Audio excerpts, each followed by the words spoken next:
मेरी कहानी उस दिन शुरू हुई जब मैं पहली बार किसी के सामने जाहिल गंवार कहलाई थी। मेरा भाई पढ़ा लिखा है, तुम्हारे जैसी ऐसी जाहिल गंवार लड़की से वो शादी नहीं करेगा। ये बात मेरे कानों में गूंजी तो लगा जैसे किसी ने मेरे वजूद पर जोरदार थप्पड़ मारा हो। मेरी चचेरी भाभी ठीक सामने खड़ी थी, हाथ में दुपट्टा सख्ती से लपेटे हुए, माथे पर गुरूर और जुबान में जहर, चेहरे पर वही तेवर जैसे एहसान करने आई हूँ।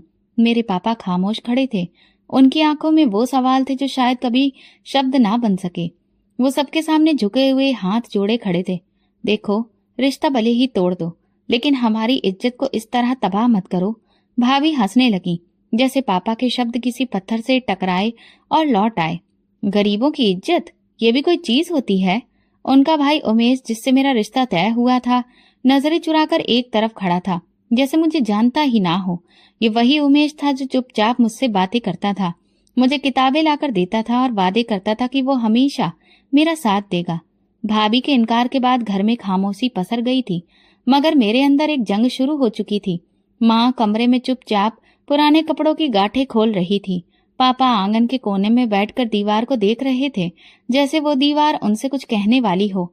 मैंने कुछ नहीं कहा। अपने कमरे में जाकर वही रजिस्टर खोला जिस पर कई साल पहले एग्जाम नंबर 1 लिखा था।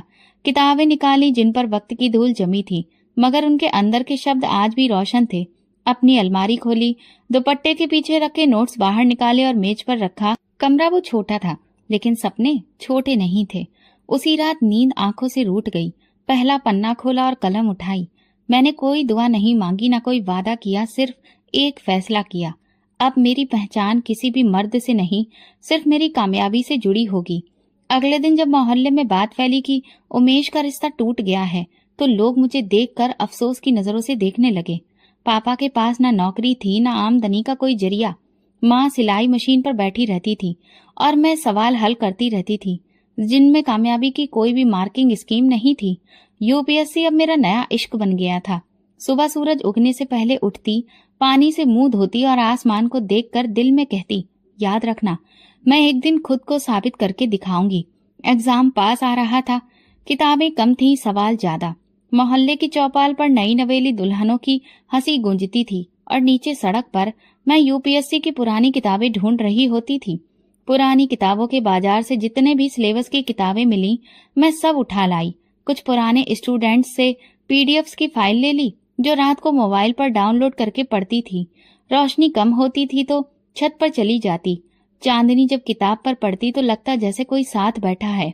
एक दिन पापा खामोशी से कमरे में दाखिल हुए। मैं एग्जाम की प्रैक्टिस कर रही थी। क्या पढ़ रही हो? सब्जेक्ट का टॉपिक है औरत और तरक्की। पापा कुछ देर चुप रहे, फिर बोले, मेरी मीनाक्षी एक दिन तरक्की की मिसाल खुद बनेगी। मोहल्ले में बातें होने लगी, इसकी उम्र निकल रही है, कोई रिश्ता भी नहीं आता, रिश्ते की क्या जरूरत है अब। मैं छत पर ये सब सुनती, मगर जुबान बंद रखती थी। अब मेरी जुबान सिर्फ अंग्रेजी में पेपर सॉल्व करती थी। मेरे जज्बे का इजहार अब शब्दों में नहीं, कामयाबी में होना था। एक दिन जब फॉर्म भरने गई तो पता चला एडमिशन फीस बढ़ गई है। मेरे पास आधे पैसे थे। फॉर्म हाथ में पकड़े सड़क के किनारे बैठ गई। उसी वक्त माँ की सहेली मीना मौसी मिल गई। क्या हुआ मीनाक्षी बेटा? मैंने नजरें नीचे करते हुए कहा। मौसी, कुछ पैसे कम पड़ गए हैं। मौसी ने चुपचाप 500 रुपए निकाल कर मेरे हाथ पर रख दिए। इन्हें वापस करने की कोई जरूरत नहीं है। जब तुम अफसर बनोगी तो मेरी बेटी का स्कूल में एडमिशन करवा देना। मैंने वो नोट जेब में रख लिए और दिल में लिख लिया, मीना मौसी, फक्र की पहली किस्त है। मैंने घर जाकर पापा को बताया। वो बोली, कभी सोचा ही नहीं था कि हम इस मुकाम पर होंगे, लेकिन तुम्हारे ऊपर भरोसा है। मैंने उनका आशीर्वाद लेते हुए बस प्रार्थना की। अब मेरे सब्जेक्ट का हर हिस्सा मेरी सांसों में पूरी तरह से बस चुका था। कभी पानी में चम्मच हिलाते हिलाते भी दिमाग में सवाल आते। Women empowerment is not a choice, it's a necessity. ये मेरा पसंदीदा थीम बन गई थी। एक दिन दोपहर को उमेश गली से गुजर रहा था। मैं ऊपर थी, उसकी नजर ऊपर उठी, हमारी आंखें टकराईं। वो झेप गया, शायद कुछ कहना चाहता था। मैंने पलटकर अंदर आना बेहतर समझा, क्योंकि अब वो नजारा मेरा अतीत बन चुका था और मेरी किताबें मेरा वर्तमान। रात को जब मैं अखबार पढ़ने के लिए रीडिंग पेज खोला तो एक खबर ने मुझे चुप करवा दिया। यूपीएससी के टॉपर्स में लड़कियों की संख्या धीरे धीरे बढ़ती जा रही है। मैंने उस खबर का कटआउट निकाला, कमरे की दीवार पर चिपकाया और नीचे लिखा, अगली बार इस लिस्ट में मेरा नाम भी शामिल होगा। एग्जाम की तैयारी आखिरी पड़ाव तक पहुंच चुकी थी। मैं हर रात अपने मैनिफेस्टेशन में बस एक ही बात दोहराती रहती थी, हे भगवान, मेरी मेहनत मेरे पापा के सर का ताज बन जाए। वो रात जब मैं आखिरी प्रैक्टिस टेस्ट दे रही थी तो मैंने खुद से वादा किया, अगर मैं फेल हुई तो फिर भी दोबारा इस एग्जाम को दूंगी, लेकिन एक बार, सिर्फ एक बार मुझे कामयाबी मिल जाए तो अपने जैसे कई बच्चों के लिए नए रास्ते खोल दूंगी। मैं खुद को सिर्फ पढ़ाई के काबिल ही नहीं बल्कि मिसाल बनने के लायक भी समझती थी। मेरे पापा मजदूर थे, लेकिन मेरी सोच बहुत ऊंचे दर्जे की थी। रिजल्ट से पहले की रात कुछ अजीब सी थी। मैं बस छत पर चहलकदमी करती रही, जैसे किसी अंदरूनी तूफान को दबाने की कोशिश कर रही हूँ। नीचे आंगन में पापा कुर्सी पर बैठे चुपचाप बीड़ी पी रहे थे और माँ माला के दाने गिन रही थी। घर की हवा में सांस लेने तक का शोर सुनाई देता था। अगले दिन जब रिजल्ट की वेबसाइट खोली तो मेरे हाथ बहुत बुरी तरह से कांप रहे थे। रोल नंबर डालकर जैसे ही एंटर बटन दबाया, मैंने अपनी सांसें रोक ली। स्क्रीन पर पहला शब्द जो नजर आया, क्वालिफाइड। मेरा दिल जैसे उस शब्द को देखकर धड़कना ही भूल गया था। मैंने स्क्रीन पर झुककर दोबारा देखा, मेरा नाम, मेरा रोल नंबर न और रैंक। मेरी आंखें आंसुओं से छलक गईं, लेकिन जो पहली आवाज मेरे मुंह से निकली वो थी माँ। माँ, जल्दी से कमरे में आओ। वो तुरंत भागती हुई आई। उनकी आंखों में सवाल थे, क्या हुआ बेटी? माँ, मैं अफसर बन गई हूँ। माँ तुरंत भगवान के आगे हाथ जोड़कर बैठ गई और फिर उन्होंने मेरे सर पर हाथ फेरा। उनकी आवाज भर आई थी, मेरी बेटी। मेरा मान सम्मान। पापा भी अंदर आए। मेरी तरफ उनकी नजरें पड़ी। वो लगातार मेरे चेहरे की चमक और माथे को देख रहे थे, जैसे वहां पर कोई ताज देख रहे हो। तुमने मेरा नाम रोशन कर दिया मीनाक्षी। अब मैं जब भी मरूंगा तो सीना तान कर मरूंगा। उस दिन घर में सिर्फ खुशी नहीं, शुक्र का माहौल था। मोहल्ले की औरतें एक एक करके बधाई देने आईं। वही औरतें जो पहले तानाकसी करती थी अब कह रही थी, बेटी हो तो मीनाक्षी जैसी। किसी ने मेरे साथ सेल्फी लेने की फरमाइश की तो किसी ने अपनी बेटी को साथ लाने की। जिंदगी बदल गई थी। माँ ने मेरे लिए नया सूट निकाला, लेकिन मैंने साधारण कपड़े पहनने पर जोर दिया। माँ, मुझे ज्यादा चमक धमक और शोर शराबा पसंद नहीं। मैं खुद को अभी भी वही मीनाक्षी समझती हूँ जिसने माँ की सिलाई की बचत से फॉर्म भरा था। दोपहर को मोहल्ले के मास्टर साहब आए। कहने लगे, बेटा, अब बहुत सारी बच्चियां तुमसे सीखेंगी, इसीलिए हम तुम्हें स्कूल में बुलाना चाहते हैं ताकि वे तुम्हें देखकर कुछ बनने का हौसला लें। मुझे वो दिन याद आया जब मीना मौसी ने एग्जाम की फीस के लिए 500 रुपए दिए थे। मैं उनके दरवाजे पर गई और उनके पैर छूकर कहा, आज आपके दिए हुए पैसों ने ही मुझे यहाँ तक पहुँचाया है। आपकी बेटी लीला को मैं स्कूल में एडमिशन करवाने ले जाऊंगी। मेरा पहला काम यही है। उस दिन मैंने अलमारी के नीचे रखा पुराना डिब्बा खोला। उसमें पुराने अखबार के सजे हुए नोट्स और एक खाली अंगूठी का डिब्बा था, वही जो मेरी चचेरी भाभी लेकर आई थी। मैंने उन सबको देखा और दिल में कहा, ये सब चीजें अब मेरे अतीत का हिस्सा हैं, मेरा भविष्य नहीं। रात को माँ चुपचाप मेरे पास आई और बोली, बेटी, तुमने हम सब की प्रार्थनाएं मंजूर करवा दी, पर अब तो नई जिंदगी शुरू होगी। मैंने कहा, माँ, मेरी नई जिंदगी की शुरुआत तब होगी जब किसी मीनाक्षी को दोबारा जाहिल गंवार कहने की हिम्मत कोई ना कर सके। घर के बाहर दिवाली जैसा मंजर था। हमने कुछ नहीं किया था, पर मोहल्ले वालों ने दीवारों पर लाइट्स लगा दी थी। दुकानदार मेरे नाम के बैनर छाप रहे थे। स्कूल के प्रिंसिपल ने बुलाकर कहा, मीनाक्षी, तुम हमारी स्टार हो। अगले साल हमारी एनुअल फंक्शन में तुम्हें हम चीफ गेस्ट की हैसियत से बुलाएंगे। अगले दिन उमेश गली में मिला। वो चुपचाप था, नजर झुकाए हुए, जुबान बंद। मैंने मुस्कुराकर देखा। उसने नजर उठाकर कहा, बधाई हो। मैंने कहा, थैंक यू। अगर तुम ना होते तो शायद मैं इतनी ऊंचाई तक कभी भी नहीं पहुंच पाती। वो कुछ लम्हों तक मुझे देखता रहा, फिर खामोशी से चला गया। एक दिन दोपहर के आसपास दरवाजे की घंटी बजी। मम्मी पापा खाना खाने में व्यस्त थे। मैंने दरवाजा खोला तो सामने वही चेहरा खड़ा था जिसे देखने की मेरी ख्वाहिश मर चुकी थी। मेरी चचेरी भाभी, हाथ में खूबसूरत डिब्बा था, सोने की अंगूठी लिए, दूसरे हाथ में मिठाई की टोकरी, जैसे कोई जीत की खुशी में शामिल होने आई हो। मीनाक्षी, बधाई हो। सुना है कि तुम असिस्टेंट कमिश्नर बन गई हो। अब तो तुम अफसर बन गई हो। बहुत गर्व है मुझे तुम पर। मैं कुछ लम्हों के लिए खामोश खड़ी रही। मेरे दिल में वो दिन धड़कने लगा जब यही दरवाजा इन्हीं भाभी ने ठुकरा दिया था, इनकार करके और ताने देकर। भाभी ने अंगूठी मेरी तरफ बढ़ाते हुए कहा, उमेश अभी तक तुम्हें नहीं भूला है, कहता है कि वो तुमसे ही शादी करेगा। तुम तो हमारी इज्जत हो। पीछे पापा अपनी जगह पर खड़े हुए थे। उनकी आंखें भाभी के कदमों में नहीं, मेरी आंखों में झांक रही थीं, जैसे पूछ रहे हो कि तुम्हारा फैसला क्या है। भाभी ने अंगूठी मेरे हाथ पर रखने की कोशिश की। मैंने धीरे से हाथ पीछे कर लिया और अंगूठी वापस डिब्बे में रख दी। भाभी, जब रिश्ते इज्जत से खाली हो जाएं तो वे सिर्फ अंगूठियां बनकर ही रह जाते हैं। भाभी ने हल्की सी मुस्कुराहट के साथ कहा, देखो वो वक्त कुछ और ही था, अब तो वक्त बदल गया है। हमने बहुत सोचा है, उमेश को भी अब बहुत ज्यादा पछतावा हो रहा है।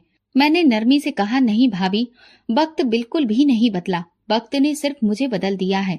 मेरे लहजे में न सख्ती थी न नरमी, सिर्फ वो सच था जो कई सालों से मेरे अंदर जिंदा था।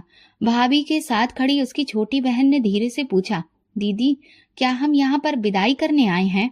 भाभी ने उसे खामोश करवा दिया, लेकिन वो सवाल मुझे अंदर तक काट गया। मैं उस मासूम सवाल को देखती रही और कहा, विदाई वहां होती है जहां इज्जत बसती है, जहां दिल में बराबरी हो, यहाँ वो जगह नहीं रही। भाभी की आवाज में गुजारिश थी, तुमने बहुत तरक्की कर ली है मीनाक्षी, हम तो बस चाहते हैं कि तुम हमारे घर का हिस्सा बनो। मैंने नजर उठाकर कहा, जब मैं कुछ नहीं थी तब आपने मेरा बोझ नहीं उठाया, अब मैं एक मुकाम बन गई हूँ तो आपका गर्व नहीं बनूंगी भाभी। इज्जत का बोझ खाली हाथ उठाते हैं, सोने की अंगूठी से नहीं। वो खामोश हो गई। कुछ लम्हे दरवाजे पर गुजरे जैसे वक्त रुक गया हो। फिर उन्होंने धीरे से कहा, अच्छा जैसा तुम ठीक समझो। मैंने दरवाजा बंद कर दिया। पीछे पलटी तो पापा वहीं खामोश खड़े थे, जैसे हर शब्द सुन चुके हों। उन्होंने मेरे सिर पर हाथ रखकर कहा, मीनाक्षी आज तुमने मेरा सीना चौड़ा कर दिया। जिस दिन तुम्हें इनकार मिला था मेरी कमर झुक गई थी, आज तुमने वही कमर सीधी कर दी। मेरी आंख से एक आंसू बह निकला। अब वो कमजोरी नहीं था, ये वो सुकून था जो फिल्म की तरह मेरे दिल में उतर आया। जब मैंने अंगूठी लेने से इनकार किया, पहली बार जब पोस्टिंग का लेटर हाथ में आया, मैंने खामोशी से उसे खोला। सामने जो जिला लिखा था वो एक ऐसा इलाका था जो मेरे लिए अजनबी था, मगर दिल में अजीब सा सुकून था, जैसे मेरी कहानी का अगला पन्ना यहीं पर लिखा जाना हो। माँ ने लेटर पढ़ा तो आंखों में रोशनी थी। पापा ने हाथ पकड़ा और सिर्फ इतना कहा, बेटी अब तुम सिर्फ हमारी ही नहीं वहां के लोगों के लिए भी मिसाल बनोगी। उस जगह पर पहुंचते ही मुझे पहली चीज जो नजर आई थी वो थी खामोशी। स्टेशन पर ना तो कोई भीड़ भाड़ थी ना शोर, सिर्फ एक ठंडी हवा और सधी रफ्तार से चलती गाड़ियां। सरकारी रेस्ट हाउस में मैंने सामान रखा। अगले ही दिन ऑफिस में प्रेजेंट होना था। सबने गर्मजोशी से मेरा स्वागत किया, मगर मेरी नजर उन फाइलों पर थी जिन पर पुराने मामलों की धूल जमी थी। दूसरे दिन मैंने शहर के नक्शे मंगवाए और एक कोना दिखाया जहां कच्ची आबादी लिखा था। मैंने पूछा, ये क्या है? किसी ने कहा, मैडम वो खाना बदोशों की बस्ती है, वहां ना तो स्कूल है ना क्लिनिक, बस झोपड़ियां हैं, कुछ जानवर, कुछ भीख मांगने वाले लोग। मैंने कहा, वही जगह मैं सबसे पहले जाऊंगी। सब लोग हैरान थे। मैडम वहां जाना आपके प्रोटोकॉल के लिए सुरक्षित नहीं है। मैंने कहा, जब वो सुरक्षित नहीं है तो फिर मैं कैसे हूँ? अगले दिन अपनी जीप निकलवाई तो पुलिस वाले साथ बिठाए और खुद उसे बस्ती की तरफ रवाना हो गई। सड़क खत्म हुई तो कच्ची पगडंडी शुरू हो गई। एक जगह पर गाड़ी रोक दी गई, आगे पैदल जाना पड़ा। झोपड़ियों का नजारा अजीब था। एक तरफ मिट्टी, दूसरी तरफ बच्चों का शोर और बीच में वो खामोश आंखें जो कुछ मांगने की आदी हो चुकी थीं। मैं पहली बार झोपड़ी के अंदर दाखिल हुई। एक छोटी बच्ची जमीन पर बैठी थी। पैरों में जूते नहीं थे और हाथ में टूटा हुआ प्लास्टिक का जग था। वो मुझे देखकर अपनी माँ की तरफ भागी और बोली, माँ क्या ये हमारी नई मालकिन है? मेरा दिल जैसे किसी ने मुट्ठी में ले लिया हो। मैं उस बच्ची की तरफ झुकी और कहा, नहीं बेटी, मैं तुम्हारी नौकर हूँ और मुझे तुम्हें मालिक बनाना है। उसने मुझे हैरत से देखा, जैसे यकीन नहीं आया हो। माँ झोपड़ी से बाहर आई, खुद को अच्छे से लपेटे हुए और शर्मिंदगी से बोली, मैडम जी हम तो गंदे लोग हैं, आप क्यों आई हैं? मैंने कहा, तुम लोग गंदे नहीं हो, तुम्हें गंदा देखने वाली आंखें बीमार हैं। मैंने आसपास देखा, कहीं पानी नहीं था, ना ही कोई स्कूल खुला दिख रहा था, ना ही कोई क्लिनिक। बच्चों के चेहरे पर धूल, औरतों के कपड़ों में कई जगह पैबंद लगे हुए थे। मर्द किसी काम की तलाश में कहीं दूर गए थे। ये भी कोई जिंदगी नहीं थी यह सिर्फ सांस लेने की जगह थी। मैंने तुरंत ही अपनी नोटबुक निकाली, सब कुछ लिखा। स्कूल, बुनियादी सेहत, पहचान कार्ड। रात को वापस ऑफिस पहुंची, योजना तैयार करवाई। तीसरे दिन तक मोबाइल, स्कूल वैन, टीम और अफसरों की गाड़ियां वहां पर भेज दी। अन्नू, वही बच्ची जो मुझे मालकिन समझ रही थी, वैन के अंदर बैठी अपनी किताब से कुछ पढ़ने की कोशिश कर रही थी। उसकी आंखें चमक रही थी, जैसे उसे दुनिया मिल गई हो। मैं उसे बाहर लाकर बोली, अन्नू, तुम सिर्फ पढ़ने नहीं आई हो, तुम पढ़ाओगी भी एक दिन। अगले दिन कमिश्नर सर का फोन आया। मैडम, आपने जो बस्ती में काम किया है वो पिछले 10 साल में किसी ने नहीं किया। मैंने सिर्फ इतना कहा, सर मेरे लिए वो बस्ती सिर्फ आंकड़ों का डाटा नहीं है, मेरे पिता के आंसुओं का जवाब है। अब मैं बस्ती में रोज जाती, कभी बिना प्रोटोकॉल, कभी अपने अफसरों के साथ। वहां की औरतें मुझे देखकर दुआएं देती, भगवान तुम्हें वो मुकाम दे जो किसी अफसर को ना मिला हो। मैं कहती, मुझे बस इतना देना कि तुम सबका अधिकार तुम्हें दिला सकूं। अन्नू की माँ एक दिन मेरे पास आई, दुपट्टे का पल्ला फैलाकर बोली, मैडम, तुमने मेरी बेटी को इंसान बना दिया। हम तो बस मांगना जानते थे, तुमने हमें जीना सिखा दिया। मैंने उसके हाथ पकड़ लिए और कहा, आप लोग मेरी ताकत हो। अगर आप जैसे लोग ना हो तो मैं सिर्फ एक पोस्ट बनकर रह जाऊं। पोस्टिंग के सिर्फ 15 दिनों में वो बस्ती बदलने लगी। एक बार उन्होंने कहा, मैडम, आप हमें छोड़कर तो नहीं जाएंगी ना? मैंने कहा, नहीं अन्नू, जब तक तुम पढ़ लिख नहीं जाती मैं यहीं हूँ। मेरा ऑफिस अब उन फाइलों से नहीं, उम्मीदों से भरा था। ये पहला मैदान था और मैंने खुद को साबित करना शुरू कर दिया था। अन्नू ने मेरी जिंदगी का वो दरवाजा खोला जो शायद मैं खुद पर भी बंद कर चुकी थी। वो सिर्फ एक खानाबदोश बच्ची नहीं थी, वो एक रोशनी थी, उस तबके की जो हमेशा दरवाजे के बाहर खड़ा रह गया था। जिस दिन वो झोपड़ी से बाहर निकलकर मेरे पास आई और पूछा, माँ, क्या ये हमारी मालकिन है? तब मेरे अंदर कुछ बदल गया था। अन्नू ने मेरी उंगली पकड़ी। मैंने दिल में फैसला किया कि ये बच्ची मेरा पहला मकसद है। ऑफिस वापस जाकर मैं खुद स्कूल वालों से मिली। प्रिंसिपल से कहा, ये बच्ची बस्ती की रहने वाली है। मैडम, ये लड़की गंदे कपड़ों में है, ना कोई पहचान कार्ड है, ना दस्तावेज। ये मेरा मामला है सर, मैं जिम्मेदारी लेती हूँ। मैं अन्नू के लिए नया यूनिफॉर्म लेने वहां बाजार में गई, खुद सारे कागजों पर साइन किए और अन्नू के हाथ में पहली बार कलम दी। वो चुपचाप मेरे चेहरे को देखती रही, आश्चर्य से पूछने लगी, क्या मैं वाकई में पढ़ सकती हूँ? मैंने उसके सिर पर हाथ रखकर कहा, अन्नू, तुम मेरी अपनी स्टूडेंट हो, तुम्हें वो सब मिलेगा जो मेरी आंखों ने बरसों पहले देखा था। अन्नू की माँ जब स्कूल पहुंची तो दरवाजे पर रुक गई। उसने जब अन्नू को ड्रेस में देखा तो सीधा आंखों में डर के साथ देखने लगी। मैडम, हमें तो कभी स्कूल के दरवाजे के पास भी खड़ा नहीं होने दिया गया। मैंने हाथ पकड़कर कहा, आज तुम इस दरवाजे से इज्जत लेकर निकलोगी, ये वादा है। अन्नू पहली बार स्कूल के अंदर गई और वो दरवाजा सिर्फ उसके लिए नहीं, पूरे कबीले के लिए खोला गया। मैं रोज उसकी कॉपियां देखती, हर वाक्य, हर लाइन मेरे लिए एक रिपोर्ट थी। ऑफिस के सीनियर ऑफिसर ने एक दिन चाय के वक्त पूछा, मैडम, इतनी जिम्मेदारियों के बावजूद एक खानाबदोश बच्ची पर इतना ध्यान देना? मैंने चाय का कप रखकर कहा, क्योंकि वो जैसी है उसका कल भी किसी शब्द से बिखर सकता है और संवर भी सकता है। कुछ हफ्ते बाद शहर के कुछ ऊंचे दर्जे के लोग मेरे ऑफिस में आए। वो शिकायत लेकर आए थे कि मैं बस्ती पर ज्यादा ध्यान दे रही हूँ। मैडम, ये खानाबदोश तो बस मांगने के लिए आते हैं, इन पर इतना वक्त क्यों बर्बाद कर रही हैं? मैंने कहा, क्योंकि ये भी इंसान है और शायद सबसे ज्यादा असर डालने वाले लोग वही होते हैं जिन्हें जीने के लिए सलीके से ज्यादा इज्जत चाहिए। अन्नू का चेहरा दिन ब दिन निखरने लगा। पहले वो खामोश थी, अब सवाल पूछने लगी थी। जब पहली बार उसने क्लास में हाथ उठाकर सवाल किया, टीचर ने बताया, मैडम, आपकी बच्ची ने पहला सवाल किया, पूरे विश्वास के साथ। वो दिन मैं कभी भी नहीं भूलूंगी। एक दिन स्कूल में कंपटीशन रखा गया और उसका टॉपिक था, मेरी जिंदगी मेरी जंग। अन्नू ने लिखा, मेरी माँ कहती थी हम गंदे लोग हैं, मगर एक दिन एक रानी आई जिसने हमें बताया कि हम इंसान हैं। अन्नू ने पहला इनाम जीता। जब वो मेडल लेकर मेरी तरफ दौड़ी तो मैंने उसके चेहरे पर वो रोशनी देखी जो कभी मेरे बाप ने मेरी कामयाबी के दिन देखी थी। मैंने मेडल उसके गले में खुद पहनाकर कहा, बेटा, ये सिर्फ तुम्हारा नहीं, मेरे वादे का इनाम है। अन्नू की माँ ने ऑफिस में आकर आंसू बहाते हुए कहा, मैडम, मेरी बच्ची अब मैडमों की तरह बात करती है। वो पूछती है, माँ, क्या तुम्हें यकीन है कि मैं कुछ बन सकती हूँ? मैं क्या जवाब दूं मैडम? मुझे तो यकीन भी देना आपने सिखाया है। मैंने उन्हें साधारण भाषा में समझाया कि अगला मुकाम पहचान का कार्ड है, उसके बाद स्कॉलरशिप। मेरी कोशिश होगी कि अन्नू सिर्फ स्कूल की लड़की ना हो, बल्कि स्कूल वालों के लिए मिसाल बने। अन्नू के नाम से बस्ती के बच्चे भी अच्छी तरह से वाकिफ हो गए थे। एक के बाद एक बच्चा स्कूल आने लगा। कुछ लड़कियां हाथ में किताबें लिए मेरी जीप के आसपास जमा होती। मैडम, हमें भी पढ़ना है। मैंने बस्ती में एक छोटा सा लाइब्रेरी स्टॉल लगवा लिया। छुपे शब्द अब बस्ती के बच्चों की जुबान पर आने लगे थे। वे बच्चे जिन्हें दुनिया ने गिनती में शामिल नहीं किया था, अब हिसाब सीखने लगे थे। एक दिन कमिश्नर साहब का एक और फोन आया। मैडम, शहर के सबसे अच्छे स्कूल में अन्नू का नाम दाखिल कर दिया गया है। उसे एंट्रेंस एग्जाम के लिए बुलाया गया है। मैंने फोन बंद किया और अन्नू के स्कूल पहुंची। वो अपने स्कूल बैग के साथ खड़ी थी, चेहरे पर वही मुस्कुराहट जो मेरी मेहनत की पहचान थी।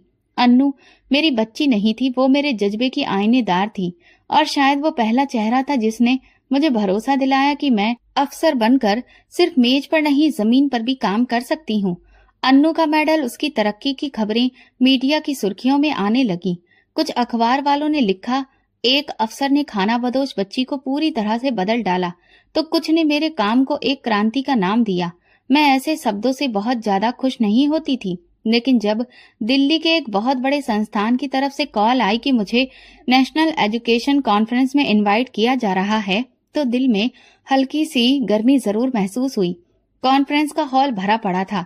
लाइटिंग ऐसी थी कि हर चेहरा साफ दिखाई देता था। मैं पीछे बैठने की हमेशा से आदी रही थी, लेकिन इस बार मेरी कुर्सी पहले ही कतार में मौजूद थी। स्टेज पर कुछ जाने पहचाने लोग और कुछ राजनीतिक अवसरवादी लोग भी मौजूद थे। जब मेरा नाम पुकारा गया, मैंने एक साधारण सा लेक्चर दिया, जिसमें अन्नू की कहानी, बस्ती का बदलता चेहरा और पढ़ाई की असली ताकत का जिक्र किया। हॉल पूरी तरह से खामोश था, जैसे सब सुन रहे हों। लेक्चर खत्म होने के बाद जब मैं अपनी सीट पर वापस आई, तो बराबर वाली सीट पर बैठे अफसर ने नरम लहजे में कहा, आपने गांव के बच्चों को स्कूल ले जाना शुरू किया। मैंने मुस्कुराकर गर्दन हिलाई। जी, क्योंकि मुझे किसी ने शिक्षा के लिए जगाया था।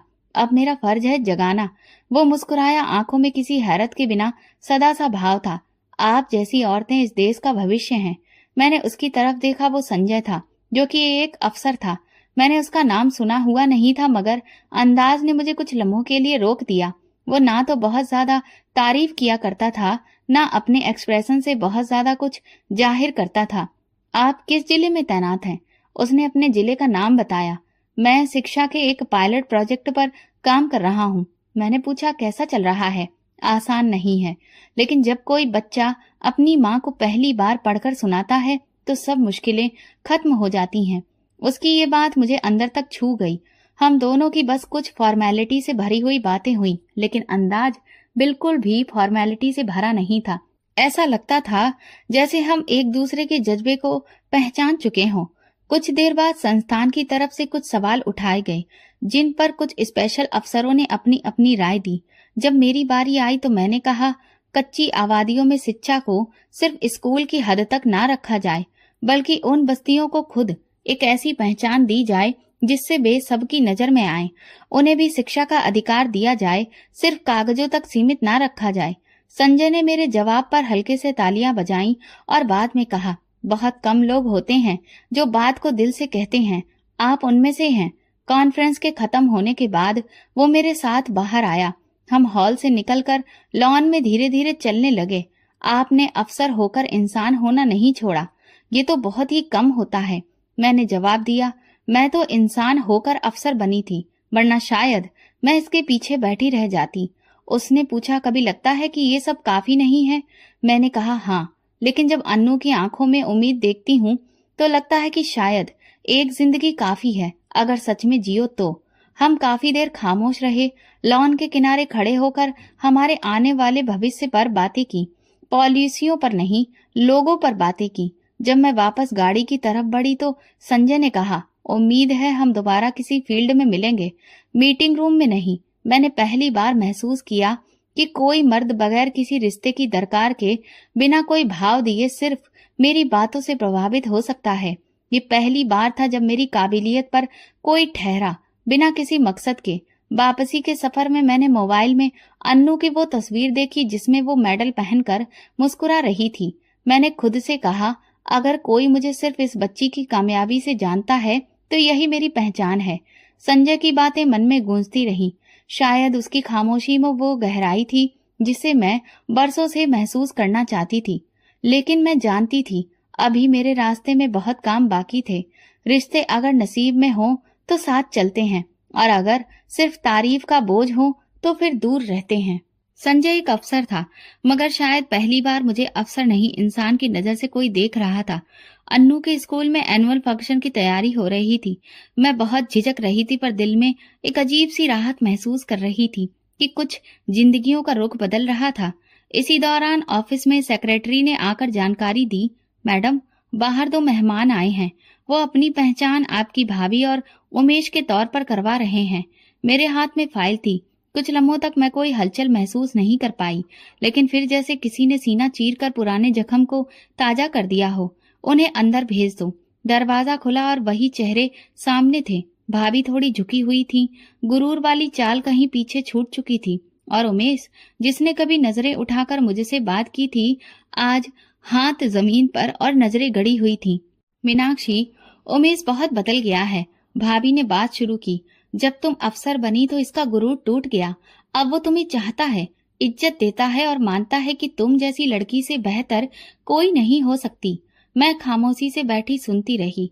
भाभी के हाथ में वही अंगूठी थी जो कभी मेरे दरवाजे पर लाई गई थी। यही है वो जो हम दोबारा लाए हैं, लेकिन इस बार नियत और नजर दोनों बदल चुकी है। मैंने उनकी तरफ नहीं देखा, सीधा मेज पर नजरें जमाई, फिर धीरे से सर उठाया और भाभी की आंखों में आंखें डालकर कहा, आप मेरे पिता के सामने हाथ जोड़ने को तैयार नहीं थी। उस वक्त मेरे घर की खामोशी आपको कमजोरी लगी। अब मैं सर झुकाकर किसी का रिश्ता नहीं लूंगी। भाभी थोड़ा पीछे हट गईं। अंगूठी का डिब्बा धीरे से बंद किया, जैसे इनकार पहले ही समझ चुकी थी। मैंने उमेश की तरफ देखा। वो अभी भी नजरें झुकाए खड़ा था। उमेश, क्या तुम जानते हो वो दिन मेरी जिंदगी का सबसे टूटा हुआ लम्हा था, जिस दिन तुमने मुझे जाहिल गंवार कहा था। वो दिन आज भी मेरी याद में वैसा ही ताजा है। तुम शायद बदल गए हो, लेकिन कुछ शब्द नहीं बदलते। उसने पहली बार सिर उठाया, धीरे से कहा, मीनाक्षी, मैं शर्मिंदा हूँ। जानता हूँ कि मेरे गुरूर ने बहुत कुछ तोड़ा। गुरूर अगर वक्त पर टूटे तो इज्जत बच जाती है, लेकिन देर से टूटे तो सब कुछ बहा ले जाता है। तुम्हारे लिए शायद अब सिर्फ शर्मिंदगी रह गई है और मेरे लिए जिंदगी का सबक। भाभी ने एक आखिरी कोशिश की। मीनाक्षी, अगर तुम कहो तो हम सबके सामने माफी मांग लेंगे। तुम बस हाँ कर दो, हमारी इज्जत बची रह जाएगी। मैं कुर्सी से उठ खड़ी हुई। भाभी, आपके भाई ने मेरी बेइज्जती को एक वाक्य में ही तोड़ दिया था, और मैं अपनी जिंदगी को कई सालों में संवार पाई हूँ। ये सौदा अब मुझसे नहीं हो पाएगा। उमेश ने एक नजर मेरे कमरे की दीवारों पर डाली, जिन पर रिवॉर्ड्स, सर्टिफिकेट्स और अन्नू की तस्वीरें लगी थी। शायद उसे वो सब दिखाई दिया जो कभी समझ न सका। मीनाक्षी, अगर कभी माफी से कुछ वापस आता तो मैं सब कुछ दे देता, मगर शायद तुमने जो चाहा वो मैं कभी ना समझ सका। मैंने सर हिलाया। माफ करने का मतलब ये नहीं होता कि रिश्ता दोबारा जुड़ जाए। कई बार माफ करना सिर्फ खुद को आजाद करना होता है, और मैं वो कर चुकी हूँ। भाभी ने खामोशी से अंगूठी वापस बैग में रखी और बिना कुछ कहे पलट गई। उमेश दरवाजे पर रुककर पलटा। मीनाक्षी, तुमने जीत लिया है। मैंने कहा, मैंने सिर्फ खुद को हारा नहीं, बाकी सब खुद ब खुद मिल गया। दरवाजा बंद हुआ तो ऑफिस में खामोशी छा गई। मैं खिड़की से बाहर देखने लगी। अन्नू स्कूल से लौट रही थी। हाथ में उसके नई किताबें, चेहरे पर रोशनी थी। दिल में एक अजीब सा सुकून उतर गया, जैसे कोई पुराना कर्ज अदा हो चुका हो। मैं कुर्सी के सहारे सिर टिकाई और धीरे से खुद से कहा, रिश्ते मांगने से नहीं, इज्जत देने से मिलते हैं। और अब मुझे किसी अंगूठी की नहीं, अपने किरदार की मोहर चाहिए। ये वो मुकाम था जब मैंने सिर्फ इनकार नहीं किया, बल्कि खुद को फिर से पूरा पाया। एक दिन ऑफिस में अचानक एंटी करप्शन विंग की टीम पहुंची। आए हुए अफसर ने सैल्यूट के बाद मुझे ये जानकारी दी कि मुझ पर इल्जाम है कि जिले की एक जमीन गैर कानूनी तरीके से अलॉट की गई है, वो भी मेरी मंजूरी से। मैं थोड़ा सा चौंकी। सवाल किया, कौन सी जमीन, किसने अलॉट की और मेरे दस्तखत कहाँ हैं? वो बस सरसरी अंदाज में बोला, तहकीकात जारी है मैडम। आपको अभी किसी कार्रवाई में घसीटा नहीं जा रहा है, लेकिन आपकी तरफ से सफाई मांगी जाएगी। कुछ देर बाद मुझे फाइल दिखाई गई। मेरे जाली दस्तखत मंजूरी और एक नाम उमेश, जो जमीन का फायदा उठाने वाला था। मैंने वो कागज हाथ में लिया और पहली बार यकीन हो गया कि ये साजिश है, सिर्फ और सिर्फ एक बदला। उसी शाम संजय ने मुझे कॉल की। मीनाक्षी, मैंने खबर सुनी है, तुम्हें अपनी सफाई में कुछ कहना है? मैंने एक कलम हाथ में लेकर सांस के साथ कहा, मैं बेकसूर हूँ और मैं हर सबूत के साथ ये बात साबित करूंगी। संजय की आवाज में सुकून था। मैं तुम पर भरोसा करता हूँ और यही काफी है। शुरू हो गई हर दिन अदालत में पेशी, ऑफिस में फाइल्स की छानबीन और मीडिया की बेरहम सुर्खियां। हीरोइन या फिर मुजरिम? मीनाक्षी पर जमीन के घपले का इल्जाम। ये सब मैं पढ़ रही थी, सुन रही थी, लेकिन मैं झुकी नहीं। एक एक दस्तावेज, एक एक मीटिंग, हर फोन कॉल, रिकॉर्ड्स मैंने खुद निकलवाया, अपने पुराने सेक्रेटरी को अदालत में पेश किया। ये दस्तखत मैडम के नहीं है, स्कैन किए हुए हैं। वो उस दिन छुट्टी पर थी।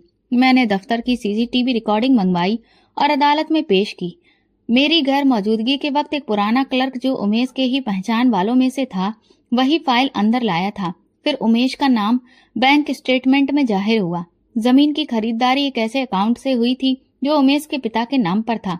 अब सच सामने आ चुका था। एंटी करप्शन विंग ने अपनी रिपोर्ट जमा करवाई। ऑफिसर मीनाक्षी बेकसूर हैं। उमेश ने अपनी पर्सनल दुश्मनी में झूठे केस तैयार करके जाली दस्तावेजों और फर्जी दस्तखतों से ये सब करवाया। उमेश को तुरंत ही उसके पद से हटाया गया। उसके खिलाफ ऑफिसर्स इंक्वायरी का हुक्म दिया गया। भाभी, जो कभी खुद को बहुत ऊंचे दर्जे का समझती थी, एक दिन ऑफिस आई। इस बार न मिठाई थी न अंगूठी, सिर्फ आंखों में पानी और जुबान पर अफसोस। मीनाक्षी, हमें माफ कर दो, हमने तुम्हें पहचाना ही नहीं और तुमने फिर भी हमारे साथ इंसाफ किया। मैंने जवाब दिया, भाभी, मैं अदालत में रोती नहीं हूँ, सबूत देती हूँ। उनकी आंखों से आंसू गिरने लगे। हमें अपनी औकात समझ में आ गई है। तुम्हारा मुकाम हम कभी नहीं समझ सके। उसी दिन मैंने सीखा कि इंसान सिर्फ अदालत में नहीं होता, वक्त भी इंसाफ करता है। संजय ने व्हाट्सएप पर एक मैसेज भेजा, तुम्हारी ये जीत सिर्फ तुम्हारी नहीं, उन सब लड़कियों की है जो कभी झूठी कही गईं। तुमने साबित कर दिया कि सच बोलने से नहीं, जीने से साबित होता है। मैंने जवाब दिया, ये सच मैंने अपने पिता के आंसुओं से लिखा था, जो अब मुझे छोड़कर इस दुनिया से हमेशा के लिए जा चुके हैं, और वो जवाब झूठ नहीं हो सकता था। अगले दिन ऑफिस आई तो सारा स्टाफ तालियां बजा रहा था। मैडम, हमें आप पर गर्व है। मैं मुस्कुराई और कहा, अब सब लोग काम पर अपने वापस लग जाओ। अन्नू की स्कॉलरशिप की फाइल पूरी करनी है। इंसाफ मिल गया था, मगर वो वक्त जो कट गया था, वो पल जो शक में गुजरे, वो सब मेरी हड्डियों तक उतर गए थे। लेकिन एक अफसर की असली ताकत उसकी सच्चाई नहीं, उसकी हिम्मत होती है, और मैंने वो हौसला अपने खून में उतार लिया था। जमीन पर बैठने का अंदाज वही था, बस अब कंधों पर अफसर के सितारे थे। दिल में सुकून का एक नया दरिया था। घर आकर मैं अपने पिता की तस्वीर के सामने बैठी, जिन्होंने मेरी खामोशी के दिनों में मुझ पर यकीन रखा था, जिनसे उस दिन सबके सामने उनका सिर झुका दिया गया था जब मुझे बेइज्जती का सामना करना पड़ा था। पापा के चेहरे पर जो हल्की सी मुस्कुराहट थी, उसे देखकर ऐसा लगता था कि उन्हें मुझ पर गर्व है और भरोसा भी। मेरे हाथ में मिठाई का एक छोटा सा डिब्बा था, जैसे किसी कामयाबी की खुशी में बांटा जाता है, मगर इस बार ये किसी दफ्तर या प्रोग्राम के लिए नहीं था, ये पापा के लिए था। मैंने उनकी तस्वीर के सामने बैठकर धीरे से वो डिब्बा रखा, जैसे कोई तोहफा, फिर हाथ जोड़कर प्रार्थना की और कुछ देर बाद धीरे धीरे बोलने लगी, जैसे पापा सब कुछ सुन रहे हों। पापा, वो भाभी दोबारा आई थी, उमेश को साथ लेकर, कह रही थी अब वो बदल गया है, अंगूठी भी लाई थी। मैंने पापा के चेहरे पर नजर टिकाई, लेकिन मैंने इनकार कर दिया। पापा, उस दिन आपने जिस दुख को आंखों में छुपाकर सर झुकाया था, मैंने वो सिर दोबारा कभी झुकने नहीं दिया। मैंने उनके चेहरे को एक बार फिर से छुआ। थोड़ी देर उंगलियां उनकी तस्वीर पर फेरती रही, जैसे कि वो भी जवाब देंगे, और मैं उनका जवाब सुनने की कोशिश कर रही थी।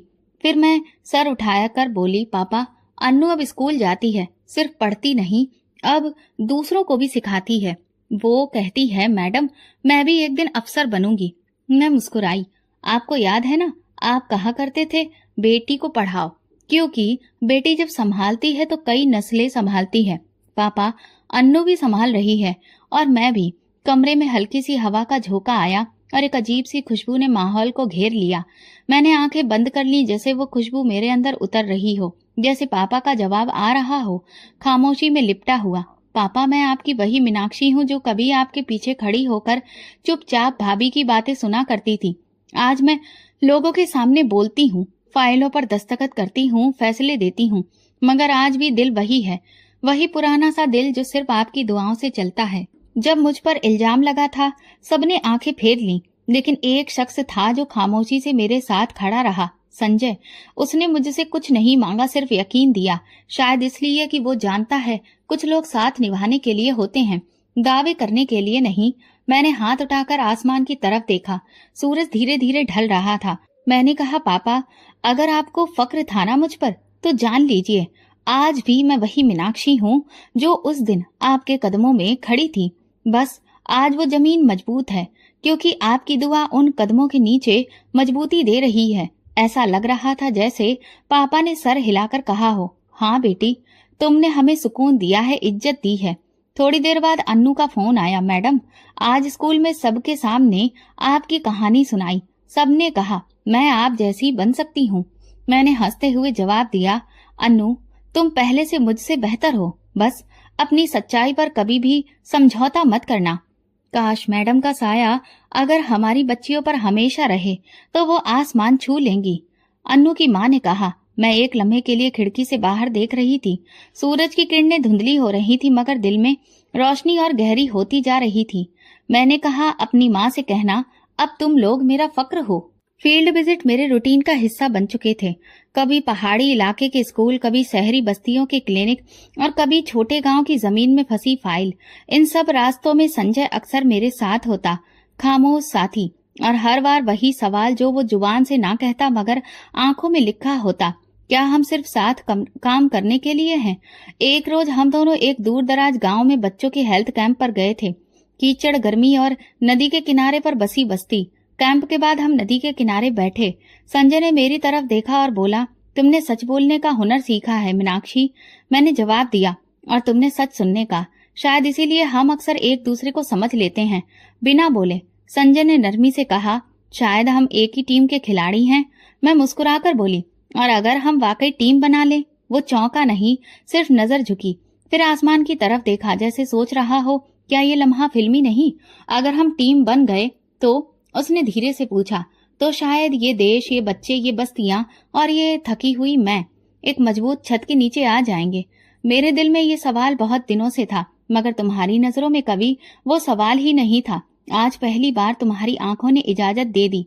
मैंने नजर नीचे की और धीरे से कहा, शायद मैं हर बार रिश्ते को एक कमजोरी समझती रही, लेकिन अगर दो इंसान मिलकर मजबूत हो जाएं, तो वो रिश्ता बोझ नहीं होता, सहारा होता है।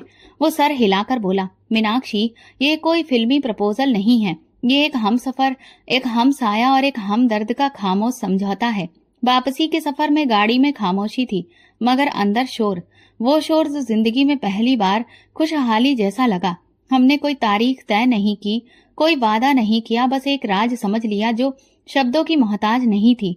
ऑफिस वापस आकर संजय ने एक फाइल मेज पर रखी। ये स्कूल का मास्टर प्लान है, हम इस पर पूरी मेहनत के साथ काम करेंगे। मैंने फाइल खोली और दस्तखत किए। अब से हर मिशन एक साथ है। उसी शाम अन्नू ऑफिस में आई, हाथ में तस्वीर, स्कूल का कार्ड, रिपोर्ट। मैडम, मेरे नंबर सबसे ज्यादा आए हैं। मैंने उसे गले लगाकर कहा, अब तुम सिर्फ मेरी स्टूडेंट नहीं, तुम मेरी उम्मीद हो। संजय ने उसे देखा और कहा, यही है असली कामयाबी। लोग कहते हैं कि देश बदलने का सपना देखना पागलपन है, लेकिन तुम दोनों ने वो पागलपन सच कर दिखाया। मैं फाइल हाथ में लेकर सर झुकाकर काम करते हुए बोली, और अब ये पागलपन हमारा मिशन है। संजय ने मेरे लिए चाय बनाई, मेज पर रखी और कहा, जिंदगी में कभी किसी औरत को इतना खुददार, इतनी इज्जतदार नहीं देखा। तुमने मुझे सिखाया है कि इज्जत सिर्फ नाम से नहीं मिलती, कमाई जाती है नियत और सच्चाई से। मैंने चाय का कप लिया और धीरे से कहा, शायद इसीलिए तुम मुझे पसंद आए, क्योंकि तुमने कभी मुझ पर अधिकार जताने की कोशिश नहीं की, सिर्फ मेरा साथ दिया। उसी दिन ऑफिस आम वक्त से देर से बंद हुआ। सब लोग जा चुके थे, सिर्फ मैं और संजय बचे थे। रोशनी धीमी थी और फिजा में खामोश सुकून था। कोई वादा, न कोई ऐलान, मगर दिल जानता था कि अगला सफर अकेला नहीं होगा। अन्नू ने जाते जाते मुझसे कहा, मैडम, अगर आप दोनों शादी कर लें तो आपकी बेटी को पढ़ाने मैं आ जाऊंगी। हम दोनों हंस पड़े। मैंने कहा, अन्नू, तुम हमारे स्कूल की पहली प्रिंसिपल बनोगी। वो हंसते हुए चली गई। मैंने संजय की तरफ देखा तो फिर टीम तैयार है? संजय ने कहा, हाँ, मोहर तो तुम्हारी आंखों ने कब की लगा दी थी, अब सिर्फ हाँ तक बाकी है। अब चलो, देर किस बात की। मैंने दिल में कहा, शुक्र है इस बार रिश्ता जबरदस्ती का नहीं, मंजूरी का है। अन्नू का यूनिवर्सिटी में पहला दिन था। वो नई यूनिफॉर्म में बैग कंधे पर डाले मेरे सामने खड़ी थी। मैडम, डर लग रहा है, सब लोग नए हैं। मैंने उसका हाथ पकड़ा। तुम वो हो जो कीचड़ से निकलकर किताबों की दुनिया में आई हो। तुम नई नहीं हो, मिसाल हो। अन्नू ने हल्का सा हंसते हुए कहा, फिर आप भी तो मेरे साथ चलिए। मैं मुस्कुराकर बोली, आज तुम्हें अकेले चलना है ताकि कल किसी और को साथ लेकर चल सको। उसी हफ्ते मेरी जिंदगी का एक और फैसला सामने आया। संजय और मैंने शादी का फैसला किया। साधारण, साफ और शांत कार्यक्रम, ना कोई दहेज, ना कोई गोल्ड का सेट। पंडित जी के सामने बैठे हुए साधारण साड़ी में कुछ